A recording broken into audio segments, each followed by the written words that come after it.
Real talk.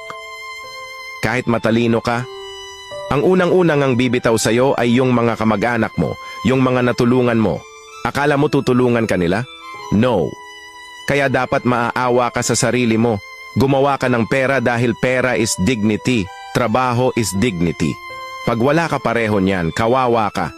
Minsan ang pinakaunang lalayo sa'yo ay yung mga taong sinandalan mo noon.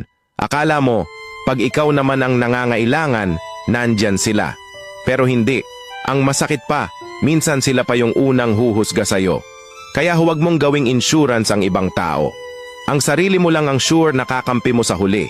Mag-ipon ka, magsipag ka, kasi sa mundo ngayon, respeto ay kadalasang binabase sa laman ng bulsa mo. Masakit pero totoo. Kapag wala kang pera, madalas, wala ka ring boses.